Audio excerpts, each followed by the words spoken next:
उत्तराखंड की राजधानी देहरादून से एक बड़ी खबर सामने आ रही है, जहां विकास नगर में लखवाड़ बांध परियोजना प्रभावित किसानों का धरना 7वें दिन भी जारी है। किसानों की आवाज आज भी गूंज रही है और वे अपनी 22 मांगों को लेकर संघर्ष कर रहे हैं। घटनास्थल पर सैकड़ों किसान जुटे हैं। उनका कहना है कि लखवाड़ बांध परियोजना से उनकी जमीन, फसल और आजीविका प्रभावित हो रही है। प्रभावित किसानों का कहना है कि यदि उनकी मांगों को गंभीरता से नहीं सुना गया तो वे आंदोलन को और व्यापक स्तर पर ले जाएंगे। घटनास्थल पर पूर्व जिला पंचायत अध्यक्ष मधु चौहान भी पहुंचे। उन्होंने किसानों का समर्थन किया और कहा कि उनकी मांगों को पूरा करने के लिए हर संभव प्रयास किया जाएगा।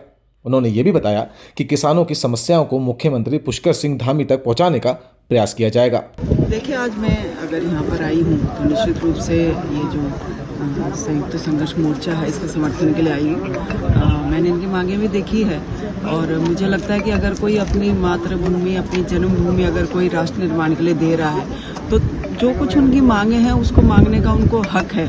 और मैंने अपने उद्बोधन में भी कहा है कि मैं कोशिश करूंगी माननीय मुख्यमंत्री जी से और जहाँ जो भी इसमें सक्षम जितनी भी इनकी मांगे हैं उनको वहाँ तक पहुँचाने का। और मुझे लगता है कि सरकार बहुत संवेदनशील सरकार हमारे प्रदेश में है और निश्चित रूप से इनकी मांगों को मानने के लिए मैं कोशिश करूंगी उनकी मांगों को माना जाए। कांग्रेस नेत्री सोनिया आनंद भी धरनास्थल पर मौजूद रहीं।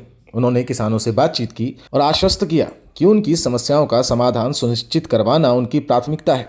सोनिया आनंद ने किसानों को भरोसा दिलाया कि उनकी आवाज विधानसभा और केंद्र तक पहुंचाई जाएगी। लखवाड़ बांध परियोजना प्रभावित समिति के अध्यक्ष जगमोहन सिंह चौहान ने भी धरना स्थल पर किसानों को संबोधित किया। उन्होंने कहा कि धरना किसानों के हक के लिए है और उनकी मांगे न्यायपूर्ण हैं। उन्होंने सरकार से आग्रह किया कि किसानों की समस्याओं को गंभीरता से लिया जाए। धरना स्थल पर सैकड़ों किसान लगातार प्रदर्शन कर रहे हैं और उनकी 22 मांगों को पूरा किए बिना यह धरना खत्म नहीं होगा।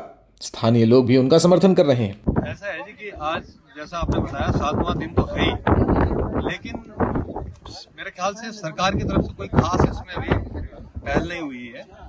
कुछ मांगे अभी बता रहे थे, कुछ मांगे इन्होंने मानने के लिए हाँ करी है, लेकिन जो अधिकतर मांगे हैं बांध प्रभावित लोगों की वो अभी बिल्कुल पाइप में नहीं है। मतलब दूसरा ये है जी कि मैं आप लोगों के माध्यम से एक बात कहना चाहता हूँ कि कभी भी किसी भी परियोजना का जब शुभारंभ होता है या कोई काम शुरू होता है तो सबसे पहले वहाँ का कंपनसेशन दिया जाता है, उस जमीन को खरीदा जाता है। लेकिन यहाँ बिल्कुल उल्टा हुआ।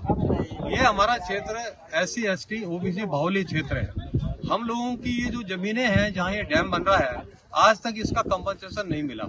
कुछ लोगों को मिला लेकिन वो भी अधूरा, आधा अधूरा।